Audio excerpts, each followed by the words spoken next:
وسلم صلاۃ و سلام علیک یا رسول اللہ وسلم علیک یا حبیب اللہ۔ دیکھیے، جب ہمیں کسی مسئلے کی ضرورت ہوتی ہے تو اللہ کریم قرآن مجید میں ارشاد فرماتا ہے فاسألوا اہل الذکر ان کنتم لا تعلمون، اگر تم نہیں جانتے تو عالموں سے معلوم کیجیے۔ اور رب کریم دوسری آیت کریمہ میں فرماتا ہے وَإِن تَنَازَعْتُمْ فِي شَيْءٍ فَرُدُّوهُ إِلَى اللَّهِ وَالرَّسُولِ، اگر تمہیں کسی مسئلے میں اختلاف ہو جائے تو اللہ اور اس کے رسول صلی اللہ تعالیٰ علیہ وسلم کی بارگاہ کی طرف رجوع کیجیے۔ یعنی اگر کسی مسئلے میں اختلاف ہو تو ہمیں کہاں رجوع کرنا ہے، کہاں معلوم کرنا ہے؟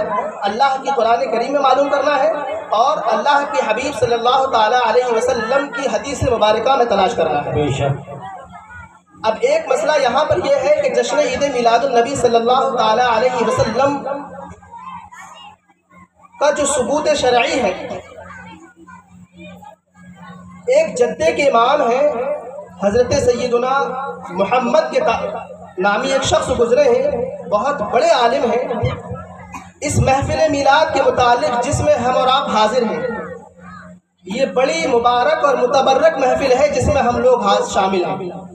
اس محفل میلاد اور اس کے زیب و زینت اور اس کے قیام کے متعلق اور اس کے قیام کے بعد جو ہم صلاۃ و سلام پڑھتے ہیں، اس کے متعلق فرماتے ہیں نعم اصل ذکر مولد الشریف وسماعه سنة وبدعۃ حسنۃ مستحبۃ وفضیلۃ عظیمۃ مقبولۃ عند اللہ تعالی۔ اس محفل میلاد کے بارے میں فرماتے ہیں کہ اس محفل میلاد کا سننا بدعت حسنہ مستحبہ ہے اور اللہ تبارک و تعالیٰ کی بارگاہ میں پسندیدہ ہے، مقبول ہے۔ کیوں مقبول ہے؟ اس لیے مقبول ہے لما جاء فی اثر عبد اللہ بن مسعود رضی اللہ تعالی عنہ ما رآہ المسلمون حسنا فهو عند اللہ حسن۔ اس لیے پسندیدہ ہے یہ محفل کہ جس کو مسلمان اچھا سمجھے وہ مسلمانوں اللہ کے نزدیک اچھا ہے۔ اب آپ لوگ مجھے بتائیں کہ یہ محفل میں جو ہم لوگ حاضر ہیں اس کو آپ اچھا سمجھتے ہیں غلط سمجھتے ہیں؟ اچھا سمجھتے ہیں، بے شک۔ تو اسی لیے حضرت جابر ابن مسعود فرماتے ہیں کہ جو کام مسلمانوں کے نزدیک اچھا ہو وہ اللہ کی بارگاہ میں بھی اچھا ہوتا ہے، ماشاءاللہ۔ اور فرمایا والمسلمون من زمان السلف الى الان من اہل العلم والعرفان، اور مسلمان زمانہ سلف سے آج تک علماء، اولیاء، صلحاء، کاملین اس محفل کو بغیر کسی نقصان کے اچھا سمجھتے آئے ہیں۔ فلا يمكن ويمنعه الا مانع الخير والاحسان، اور اس محفل متبرک سے نہیں روکے گا مگر وہ جو بھلائی سے روکنے والا ہوگا۔ اب میں آپ کو ایک بات یہ بتاؤں کہ ہم لوگ حضور نبی کریم صلی اللہ تعالیٰ علیہ وسلم کا جو جشن مناتے ہیں، توجہ چاہوں گا آپ لوگوں کی، یہ جشن جو مناتے ہیں نا، یہ جشن منانا صحیح معنی میں اسلام ہی کا پیغام ہے۔ یہ اسلام ہی آپ کو سیلیبریشن کرنے کا، سیلیبریٹ کرنے کا حکم دیتا ہے۔ کیسے حکم دیتا ہے؟ ایک واقعے کی طرف آپ کو لے جا رہا ہوں، پھر یہیں پر آؤں گا انشاءاللہ۔ حضرت آدم علیہ نبینا علیہ الصلوۃ والسلام جنت میں رہا کرتے تھے اور رب کریم نے آپ کو حکم فرمایا تھا لا تقربا هذه الشجرہ۔ توجہ چاہوں گا آپ لوگوں کی، بات سنیں گے تو انشاءاللہ وہ سمجھ میں آئے گا کہ اصل میں میلاد مبارکہ کی حقیقت کیا ہے۔ اپنے انبیاء کرام علیہ السلام کا جو ہم جشن مناتے ہیں وہ حقیقت سمجھ میں آئے گی۔ جب حضرت آدم علیہ نبینا علیہ السلام جنت میں رہا کرتے تھے اور رب کریم نے حکم فرمایا تھا کہ درخت کے قریب نہ جانا، فتکونا من الظالمین، ورنہ حد سے بڑھنے والوں میں سے ہو جاؤ۔ شیطان آپ کے پاس آیا اور شیطان نے آپ کو لغزش دی، وسوسہ ڈالا اور قسم کھا کر یہ کہا وقاسمہما انی لکما لمن الناصحین، کہ میں تمہارا خیر خواہ ہوں۔ شیطان نے حضرت آدم علیہ السلام، حضرت حوا رضی اللہ تعالی عنہا سے اللہ کی قسم کھا کر ان کے دل میں وسوسہ پیدا کیا کہ اللہ تبارک و تعالیٰ نے درخت کے قریب جانے سے منع کیا ہے، جانے سے منع کیا ہے، کھانے سے منع نہیں کیا ہے۔ تو جب حضرت ابراہیم علیہ السلام نے دیکھا کہ شیطان نے اللہ کریم کی قسم کھائی اور آپ کو اعتبار آ گیا کہ اللہ کی قسم جھوٹی کون کھا سکتا ہے؟ تو آپ کا اعتبار جب آیا تو اس نے سب سے پہلے حضرت حوا رضی اللہ تعالی عنہ کو تھوڑا سا کچھ کھلا دیا، اور جب حضرت حوا نے کھایا تو آپ کے شوہر حضرت آدم علیہ السلام نے بھی کھا لیا، اور اس کا نتیجہ یہ ہوا کہ رب کریم کا حکم ہوا اہبطوا مصرا، زمین پہ اترو۔ یعنی اب ان کی لغزش کی وجہ سے، خطا کی وجہ سے آپ زمین پر تشریف لائے، اور زمین پر تشریف لانے کی بھی بہت وجہیں ہیں، بہت حکمتیں ہیں۔ کل ملا کر یہ کہ جب زمین پر تشریف لائے تو زمین پر تشریف لانے کے بعد آپ اتنا روئے کہ تمام روئے زمین کے آنسوؤں سے زیادہ آپ کے آنسو ہو گئے اور دعا قبول نہ ہو رہی تھی۔ اچانک یاد آیا کہ عرش اعظم پر اللہ کے نام کے ساتھ ایک نام لکھا ہوا تھا، محمد صلی اللہ تعالی علیہ وسلم کا۔ جب آپ نے دیکھا کہ عرش اعظم پر اللہ کے نام کے ساتھ محمد صلی اللہ تعالی علیہ وسلم کا نام ہے تو اس میں کچھ تو برکت ہوگی۔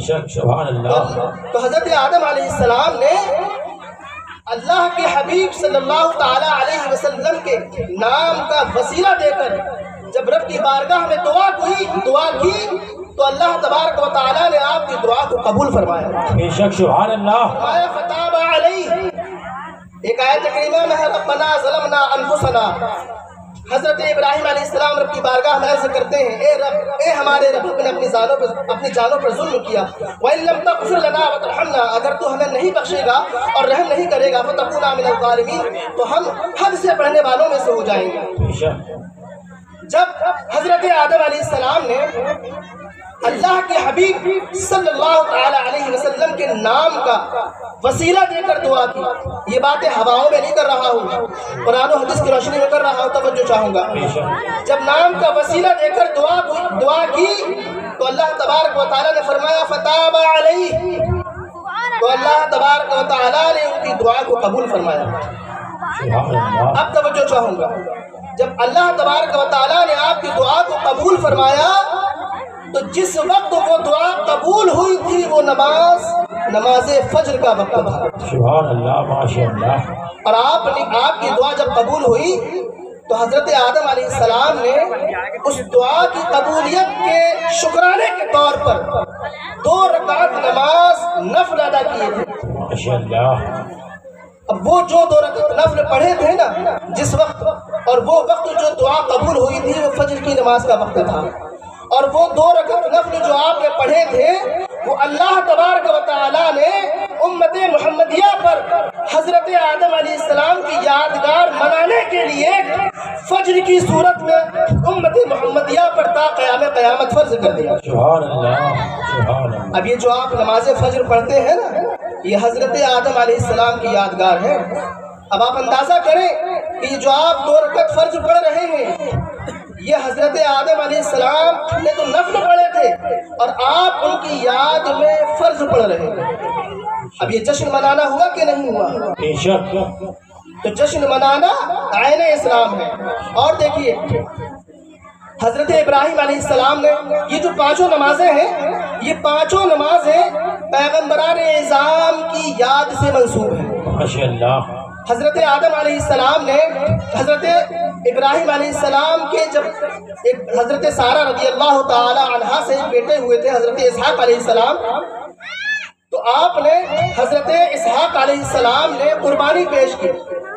جب آپ نے قربانی پیش کی تو حضرت ابراہیم علیہ السلام نے شکرانے کے طور پر 4 رکعت نماز کی نیت باندھی، اور وہ 4 رکعت نماز نفل کی جو نیت باندھی تھی وہ وقت نماز ظہر کا تھا۔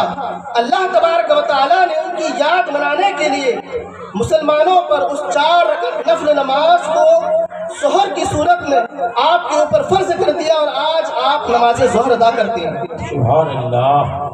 بات سمجھ میں آ رہی ہے؟ اسی طرح نماز عصر کا معاملہ ہے، اور یہی نماز مغرب کا معاملہ ہے۔ نماز مغرب کے بارے میں آپ کو ایک بات اور بتاؤں، یہاں پر اور ایک نکتہ ہے۔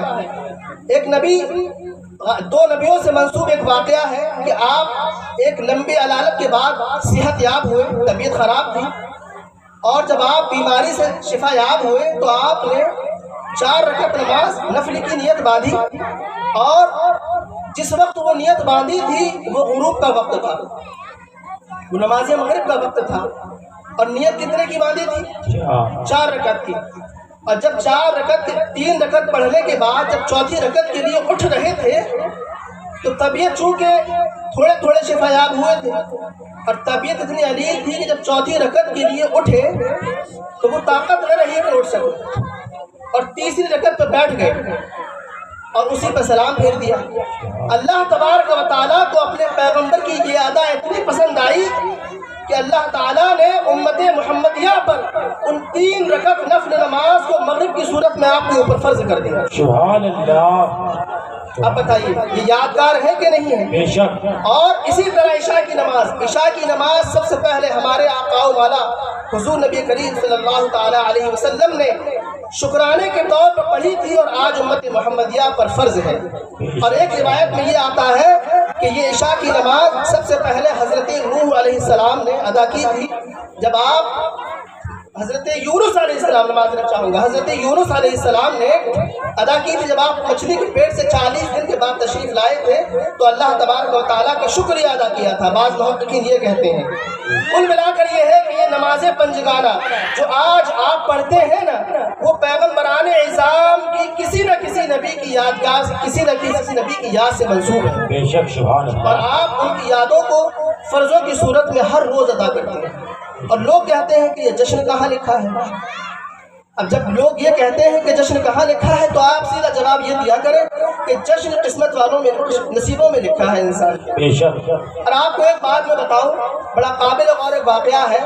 حضرت امام راضی رضی اللہ تعالی عنہ ایک بہت بڑے امام ہیں، بہت بڑے عالم ہیں، اتنے بڑے عالم ہیں کہ اگر ان کی فضیلتیں بیان کی جائیں تو زبانیں خشک ہو جائیں اور فضیلتیں بیان نہ ہوں، فضیلتیں پوری نہ ہوں۔ تو ان کا واقعہ ہے کہ جب آپ کا آخری وقت تھا تو آخری وقت میں ایک شیطان آپ کے پاس آیا۔ یہ واقعہ ہم سبھی کے لیے سبق آموز ہے۔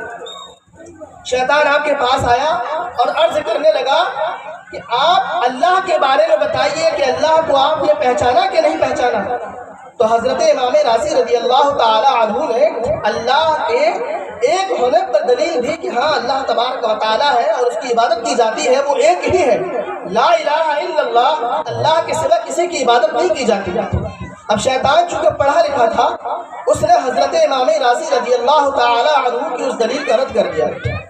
اب توجہ چاہوں گا، حضرت امام راضی رضی اللہ تعالی عنہ نے اللہ کے ایک ہونے پر 360 دلیلیں دیں اور شیطان نے 360 دلیلوں کو رد کر دیا۔ اللہ اکبر۔ توجہ چاہوں گا آپ لوگوں کی، یہ واقعہ بڑا سبق آموز ہے۔ وجہ اس کی یہ ہے کہ جب ہم کوئی خیر کا کوئی کام کرتے ہیں نا تو لوگ ہم سے دلیلیں مانگتے ہیں۔ اب جب دلیلیں مانگتے ہیں خیر کا کام کرنے کے لیے بھلا دلیل کی کیا ضرورت ہے؟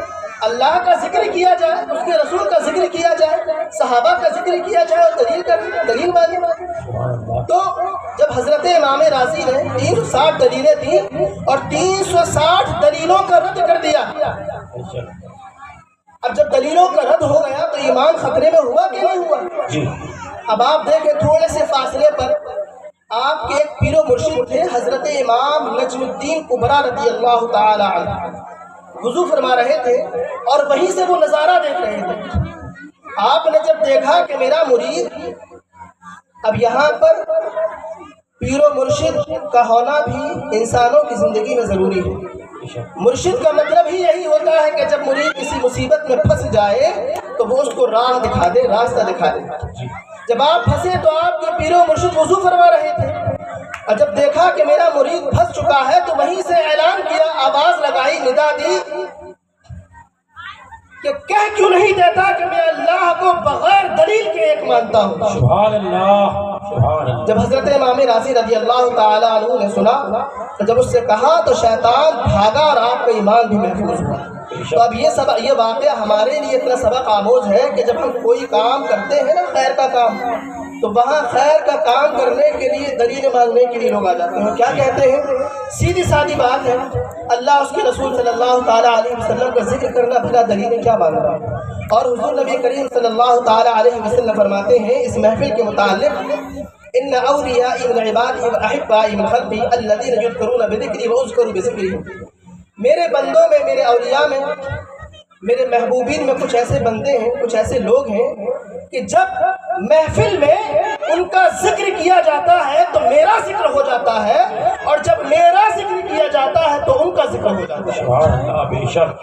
تو یہ جو محفل ہے یہ اللہ والوں کی محفل ہے، اور حضور نبی کریم صلی اللہ تعالی علیہ وسلم کی یاد میں سجائی گئی ہے۔ سبحان اور دیکھیے ایک بات بتائیے، یہ جو ہم اللہ کے ولیوں سے جو محبت کرتے ہیں، آپ مجھے ایک بات یہ بتائیں کہ اگر میں کسی شخص کو پکڑوں اور میں اس کے دل میں زبردستی جناب ناظم اجلاس مولانا گوہر کی محبت ڈالنا چاہوں تو ڈال سکتا ہوں؟ زبردستی نہیں ڈال سکتا نا۔ تو معلوم یہ ہوا کہ جو محبتیں ہم لوگوں سے کرتے ہیں وہ من جانب اللہ ہوا کرتی ہیں، وہ اللہ کی طرف سے ہوتی ہیں۔ انسانوں کی زبانوں پر اگر یا غوث اعظم المدد کا نعرہ آتا ہے تو وہ کوئی ڈالتا نہیں ہے، وہ اللہ کی طرف سے آتا ہے۔ اور وہ کیسے آتا ہے سنیے، ایک بات یہ ذکر کر رہے تھے کہ آج کا ماحول جو ایسا ہے کہ ہمارے بچے، ہمارے بھائی بھی، بچیاں ہی نہیں، بہنیں ہی نہیں بلکہ بھائی بھی اسلام سے پھر رہے ہیں، اور جب اسلام سے پھر جاتے ہیں تو ان کا حال کیا ہوتا ہے، وہ اپنا نقصان نہیں کرتے، وہ اللہ کا نقصان نہیں کرتے بلکہ وہ اپنا ہی نقصان کرتے ہیں۔ آپ مجھے یہ بتائیں، کوئی انسان ایمان لایا اور اعمال صالحہ پر اعمال صالحہ اس نے کیے، نیک کام کیے، ایمان لانے کے بعد اور نیک کام کرنے کے بعد کیا اس نے اللہ کی شان میں کوئی اضافہ کیا؟ نہیں، بلکہ اپنا ہی فائدہ کیا۔ ایمان تو اسلام تو مکمل ہو چکا، رب کریم فرماتا ہے الیوم اکملت لکم دینکم واتممت علیکم نعمتی ورضیت لکم الاسلام دینا، میں نے تمہارے لیے دین کو مکمل کر دیا، دین تو مکمل ہو چکا۔ اب کوئی انسان اگر ایمان لے کر آتا ہے اور اسلام میں داخل ہونے کے بعد اگر اعمال صالحہ کرتا ہے تو وہ اپنا ہی تو فائدہ کرتا ہے، دوسروں کو فائدہ تو نہیں کرتا نا۔ تو اللہ تبارک و تعالیٰ فرماتا ہے یا ایھا الذین آمنوا من یرتد منکم عن دینہ، جو لوگ ایمان لانے کے بعد اس سے پھر جائیں یعنی مرتد ہو جائیں، جیسا کہ آپ دیکھتے ہوں گے کہ انسان، آپ کی بہن ہے، آپ کا بھائی ہے اور ایمان سے پھر گیا، کسی کے ساتھ چلا گیا، چلی گئی، تو تکلیف ہوتی ہے نا؟ تکلیف تو ہوتی ہے لیکن رد عمل نہیں ہوتا۔ رد عمل پہ بات کروں گا، ابھی اس بات کی طرف اشارہ کر رہا ہوں، جب ایمان سے پھر جاتا ہے تو اس نے اللہ کا کچھ نہ بگاڑا۔ رب فرماتا ہے جو چلا گیا وہ چلا گیا، رب فرماتا ہے فسوف یأتی اللہ بقوم یحبهم ویحبونہ، جب وہ چلا جاتا ہے تو اللہ تعالیٰ ایسی قوم کو لے کر آتا ہے جو مسلمانوں کی قوم ہوتی ہے، جو اللہ والوں کی قوم ہوتی ہے، اس قوم کو لانے کے بعد اللہ اس قوم سے محبت فرماتا ہے، جب ان کو اپنا پیارا فرما لیتا ہے تو وہی لوگ پھر اللہ سے محبت کرتے ہیں۔ سبحان اللہ، بات سمجھ میں آ رہی ہے؟ تو رب نے کیا فرمایا کہ اللہ تبارک و تعالیٰ ایسی قوم کو لے کر آتا ہے جو اس سے محبت کرتا ہے۔ سمجھ رہے ہیں بات؟ تو یہ اس قوم سے محبت کرنا، توجہ چاہوں گا، یہ قرآن کریم کی آیت کریمہ ہے، کسی بزرگ کا قول نہیں ہے، قرآن کریم کی آیت ہے۔ فرمایا کہ پہلے اللہ اس قوم کو لاتا ہے، پھر اس سے محبت فرماتا ہے، اور جب ان کو اپنا پیارا بنا لیتا ہے پھر وہی لوگ اللہ سے محبت کرتے ہیں۔ اب یہ جو محبت اللہ نے کی، اس کا مطلب یہ ہوا کہ جب ہم اللہ کے ولیوں سے جو محبت کرتے ہیں تو وہ محبتیں ہماری نہیں ہوتی ہیں، وہ اللہ کی سنت پر عمل کرتے ہیں۔ سبحان اللہ، سبحان اللہ۔ دو کام ایسے ہیں، اللہ تبارک و تعالیٰ نے حکم دیا مسلمانوں کو اقیموا الصلاۃ وآتوا الزکاۃ، نماز قائم کیجیے، زکوٰۃ ادا کیجیے۔ اللہ کا حکم ہوا نا، نماز پڑھیے، زکوٰۃ ادا کیجیے۔ اب یہ تو اللہ نے آپ کو حکم دیا اور آپ کر رہے ہیں۔ دو کام ایسے ہیں کہ پہلے اللہ خود کرتا ہے، پھر بعد میں امت کو حکم دیتا ہے، امت مسلمہ کو حکم دیتا ہے، ایمان والوں کو حکم دیتا ہے۔ اب وہ دو کام کیا ہیں؟ وہ دو کام یہ ہے کہ پہلے اللہ تبارک و تعالیٰ اپنے بندوں سے محبت کرتا ہے اور پھر وہی محبت بندے اللہ سے کرتے ہیں۔ سبحان اللہ، سبحان۔ تو معلوم یہ ہوا کہ جو ہم ولیوں سے محبتیں کرتے ہیں نا، وہ ہماری محبتیں نہیں ہیں بلکہ وہ اللہ کی سنت پر عمل ہے ہمارا۔ اب دوسرا کام کیا ہے جو اللہ پہلے کرتا ہے پھر بندوں کو حکم دیتا ہے؟ وہ دوسرا کام یہ ہے، رب کریم فرماتا ہے ان اللہ وملائکتہ یصلون علی النبی یا ایھا الذین آمنوا صلوا علیہ وسلموا تسلیما، بے شک اللہ اور اس کے فرشتے اللہ کے حبیب صلی اللہ تعالی علیہ وسلم پر درود بھیجتے ہیں۔ اے ایمان والو، تم بھی اللہ اور اس کے رسول صلی اللہ تعالی علیہ وسلم پر خوب خوب درود و سلام بھیجو۔ تو معلوم یہ ہوا کہ پہلے درود اللہ تبارک و تعالی اپنے حبیب پر بھیجتا ہے، اپنے فرشتوں سے بھجواتا ہے، اور پھر ایمان والوں کو حکم دیتا ہے کہ تم بھی بھیجو۔ تو یہ درود جو بھیجتے ہیں نا، یہ ہم اللہ کی سنت ہی پر عمل کرتے ہیں۔ اب یہیں پر ایک نقطہ بتا دوں میں آپ کو، ابھی یہ محفل میلاد کا جب اختتام ہوگا تو اس کا اختتام ہم کس پہ کریں گے؟ صلاۃ و سلام پر کریں گے۔ صلاۃ و سلام پڑھیں گے نا؟ جب ہم صلاۃ و سلام پڑھتے ہیں تو سوال یہ ہو جاتا ہے کسی کا، اصل میں معاملہ دراصل یہ ہے کہ لوگ سمجھتے تو ہے نہیں، جب صحیح چیزوں کو سمجھتے نہیں ہیں کہ پیچھے معاملہ ہے کیا، حقیقت ہے کیا، تو ہم غلط فہمی کا شکار ہو جاتے ہیں۔ وہ بھائی ہیں ہی ہمارے، لیکن وہ تھوڑا سا کج فہمی کا شکار ہوتے ہیں تو وہ ادھر ادھر ہو جاتے ہیں۔ یہ جو صلاۃ و سلام ہم پڑھتے ہیں تو ان کے ذہن میں سوال آتا ہے یہ تو قرآن میں نہیں لکھا، ہم کہتے ہیں یہ قرآن ہی میں لکھا ہے۔ اور قرآن میں کیسے لکھا ہے کہ جہاں ہم اجتماعی طور پر ایک آدمی نہیں پڑھتا نا، سارے لوگ کھڑے ہو کے پڑھتے ہیں نا، تو سارے لوگ کھڑے ہو کے جو صلاۃ و سلام پڑھتے ہیں انہیں سارے لوگوں کے بارے میں رب فرماتا ہے صلو علیہ وسلموا تسلیما، اللہ پر درود و سلام، خوب درود و سلام بھیجو، سب لوگ بھیجو، ایک کے لیے حکم نہیں دیا۔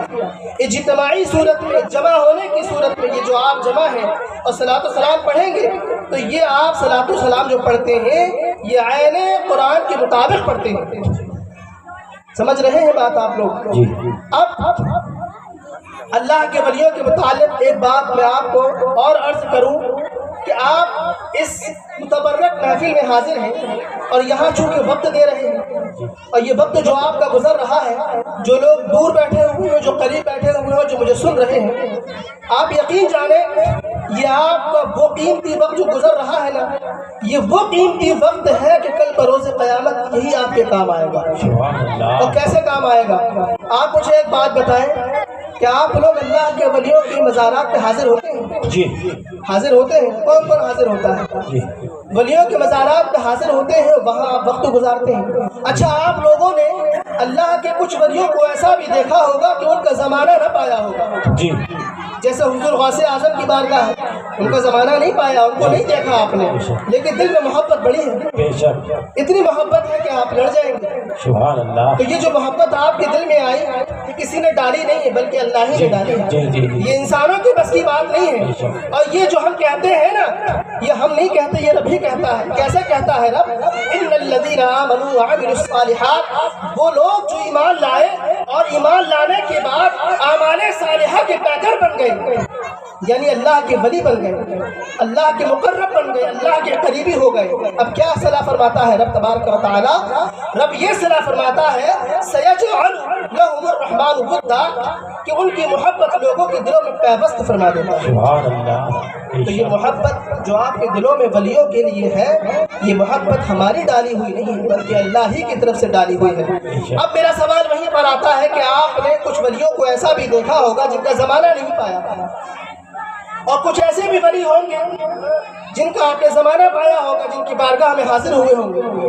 تو جن لوگوں نے زمانہ نہیں پایا، عرض کی گئی یا رسول اللہ ان کا کیا حال ہوگا کہ زمانہ تو نہیں پایا لیکن دل میں محبت بڑی ہے، جیسے حضور غوث اعظم ہے، حضور خواجہ غریب نواز ہے، حضرت نظام الدین اولیاء ہے، محبت بڑی ہے، زمانہ نہیں پایا، ان کا کیا حال ہوگا؟ تو اللہ کے حبیب صلی اللہ تعالی علیہ وسلم ان کے بارے میں فرماتے ہیں اگرچہ زمانہ نہ پایا ہو اور اگر محبت ہے تو رب تبارک و تعالی قیامت کے دن ان کو یہ صلاح فرمائے گا من تشبہ بقوم فہو منہم، کہ اللہ تبارک و تعالی کل بروز قیامت ان لوگوں کا حشر انہی کے ساتھ فرمائے گا جس سے وہ دنیا میں محبت کرتا ہے۔ سبحان اللہ، بے شک، سبحان اللہ۔ بات سمجھ میں آ رہی ہے؟ جی۔ اب یہ تو معاملہ وہ ہوا جن لوگوں کا زمانہ نہیں پایا۔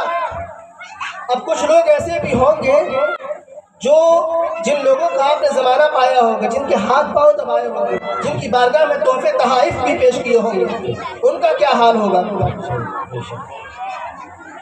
اللہ کے حبیب صلی اللہ تعالی علیہ وسلم فرماتے ہیں اول زمرۃ تلج الجنہ، پہلی وہ جماعت جو جنت میں جائے گی وہ ایمان والوں کی جماعت ہوگی۔ توجہ چاہوں گا، سبحان اللہ۔ جو دور بیٹھے ہیں اپنے کانوں کو میری طرف رکھیں اور سنیں۔ پہلی وہ جماعت جو جنت میں جائے گی وہ ایمان والوں کی جماعت ہوگی، ماشاء اللہ، اللہ کے ولیوں کی جماعت ہوگی۔ ماشاء اللہ، اب آپ اس لمحے کو یاد کریں جو یہاں گزار رہے ہیں اور جو اللہ کے ولیوں کی بارگاہ میں گزار چکے ہیں۔ تصور میں ان لمحات کو لے آئیں، ان لمحات کا معاملہ کیا ہوگا؟ وہ ولیوں کی جماعت جب جنت میں جا رہی ہوگی اور وہ بغیر حساب و کتاب کے جنت میں جائے گی، اللہ تبارک و تعالیٰ اپنے ولیوں کے بارے میں فرمائے گا کہ اے فرشتوں، میرے ولیوں کو، میرے مقرب بندوں کو بغیر حساب و کتاب کے جنت میں داخل کر دو۔ ماشاء اللہ، وہ ولیوں کی جماعت جنت میں جا رہی ہوگی اور پیچھے مڑ مڑ کے لوگوں کو دیکھتی ہوگی۔ سبحان اللہ، وہ کن لوگوں کو دیکھتی ہوگی؟ وہ ولیوں کی جماعت جو جنت میں جا رہی ہوگی اور پیچھے مڑ مڑ کے لوگوں کو دیکھتی ہوگی کہ وہ لوگ جہنم کی طرف جا رہے ہیں، جہنم میں دھکیلے جا رہے ہیں۔ اور ان جہنم میں دھکیلے ہوئے لوگوں میں وہ لوگ تھے جو اللہ کے ولیوں کی بارگاہ میں حاضر ہوتے تھے، ان کی بارگاہ میں تحفے تحائف پیش کیا کرتے تھے، ان کے پاؤں ہاتھ پر دبایا کرتے تھے اور وہ جنت میں پڑے ہوئے ہوں گے۔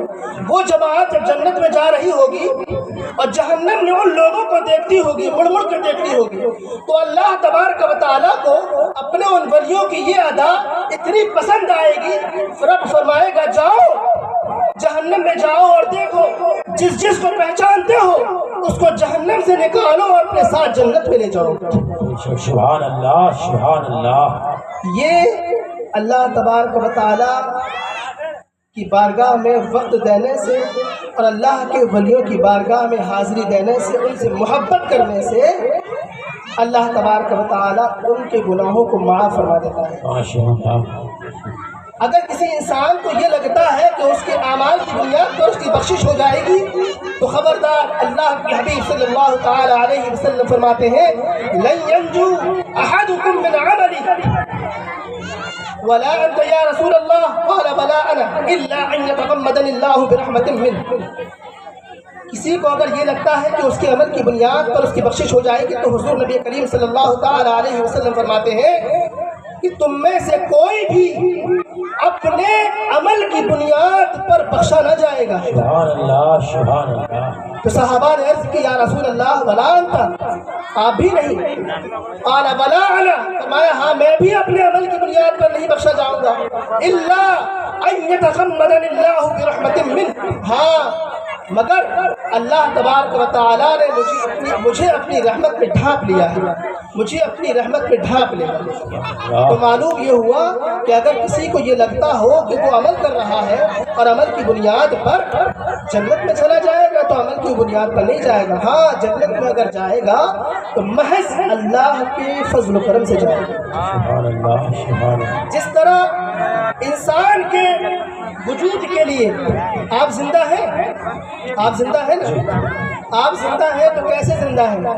انسان دو چیزوں سے مل کر زندہ ہے، بدن اور روح سے مل کر انسان مکمل ہوتا ہے۔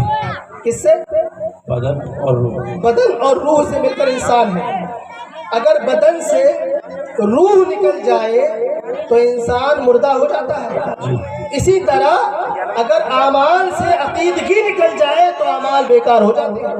بے شک، تو جس طرح انسان روح اور بدن کا نام ہے، اسی طرح عقیدے اور عمل کا نام ہے جنت میں جانا۔ بات سمجھ میں آ رہی ہے آپ لوگوں کو؟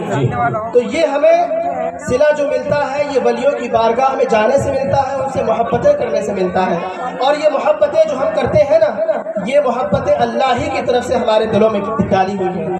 اب میں آپ کے سامنے ایک بات عرض کر دوں جو آپ کی اصلاح کے متعلق ہے۔ دیکھیے، سب سے پہلے تو ان لوگوں کا شکریہ ادا کیا جائے کہ جن لوگوں نے اس محفل کا انعقاد کیا، اور ہم دعا کرتے ہیں کہ اللہ تبارک و تعالیٰ آپ کو اسی طرح محفلیں جاری رکھنے کی توفیق و رفیق عطا فرمائے۔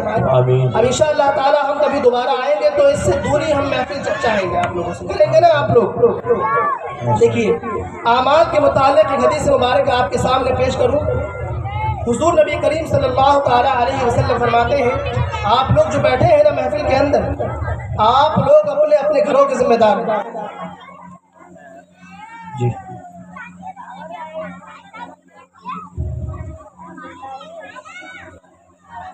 ایک حدیث مبارکہ اعمال کے متعلق آپ سماعت فرمائیں. آپ گھر کے ذمہ دار ہیں کہ نہیں؟ ذمہ دار ہیں نا؟ گھر کے ذمہ دار ہیں تو کل بروز قیامت گھر کی ذمہ داری کے متعلق آپ سے سوال نہ ہوگا یا اماموں سے ہی سوال ہوگا؟ آپ سے بھی ہوگا نا. اور وہ کیسے ہوگا؟ ایک حدیث مبارکہ سنیے اور اس کو سنتے ہوئے ترتیب دیکھیے گا.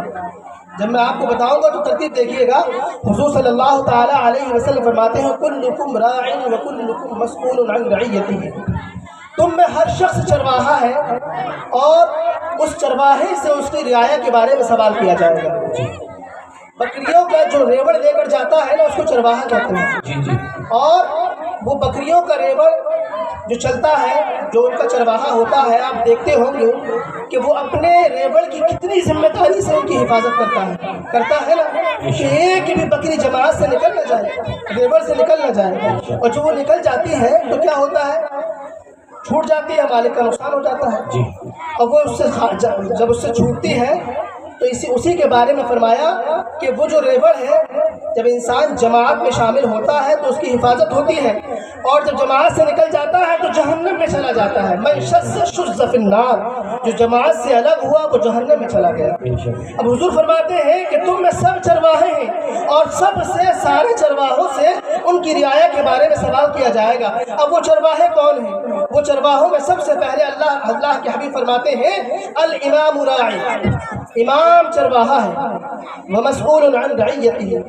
یہ بیٹھے ہوئے ہیں امام صاحب، یہ ائمہ کی جماعت بیٹھی ہے، یہ ائمہ کی جماعت محافظ ہے اور ان محافظین سے اس رعایا کے بارے میں سوال کیا جائے گا کہ کیسی ان کی پرورش کر رہے تھے، کیسی تربیت کر رہے تھے. اب جو امام کہہ رہے ہیں اور جو آپ کی تربیت کر رہے ہیں تو آپ کے اوپر بھی لازم ہے نا کہ ان کی بات مانیں. تو اپنے امام کی بات مانیں گے نا. اور اماموں کو بھی چاہیے کہ اپنی رعایا کی اچھی تربیت کریں. اب امام کے بعد اللہ کے حبیب صلی اللہ تعالیٰ علیہ وسلم فرماتے ہیں والرجل راع فی اہلہ. امام کے بعد میں فرمایا مرد آدمی محافظ ہے، چرواہا ہے اپنے گھر والوں کی. اب مرد کے لیے اللہ کریم نے فرمایا تو آپ لوگ بتائیں گھر کے مرد نہیں ہیں؟ مثال کے طور پہ یہ بڑے میاں بیٹھے ہیں، آپ بیٹھے ہیں، آپ گھر کے مرد ہیں اور آپ اپنے گھر کے محافظ ہیں، اور آپ ہی سے آپ کے گھر والوں کے بارے میں جو آپ کی رعایا ہے آپ سے قیامت میں سوال کیا جائے گا. اپنے گھر کے بچوں کی کیسی پرورش کرتے تھے؟ حضور نبی کریم صلی اللہ تعالیٰ علیہ وسلم فرماتے ہیں المرء علی دین خلیلہ فلینظر احدکم من یخالل. انسان اپنے دوست کے دین پر ہوتا ہے تو اس کو چاہیے، تم میں سے ہر ایک کو چاہیے کہ ان کی حفاظت کرے، ان پر نظر رکھے کہ کون کس سے دوستی کر رہا ہے. اب آپ کی اولاد ہے، آپ کے بچے ہیں، گھر والے ہیں، آپ کے بھائی ہیں، آپ کے بہن ہیں، آپ کی بہنیں ہیں. آپ کی ذمہ داری ہے کہ آپ ان پر نظر رکھیں. جو بڑے بڑے موبائل دے رکھے ہیں نا آپ نے، ان پر نظر رکھیں کہ وہ موبائلوں کا استعمال کہاں کر رہے ہیں. بتاؤں آپ کو بچے کہاں سے بگڑتے ہیں؟ ایک چھوٹی سی مثال دے رہا ہوں. حضرت علامہ مولانا ناظم القادری جو ماشاءاللہ شیر کی طرح ابھی آپ کے سامنے دہاڑیں گے، آپ ان کا خطاب فرمائیں گے. بس میری 2 منٹ کی بات سن رہے ہیں. ایک آخری بس یہ بات بتا دوں، اس سے آپ سمجھ جائیے گا، اس پر قیاس کیجیے گا ساری باتوں کو. بچے ہمارے جہاں سے بگڑتے ہیں وہ اسباب بتا دوں میں آپ کو.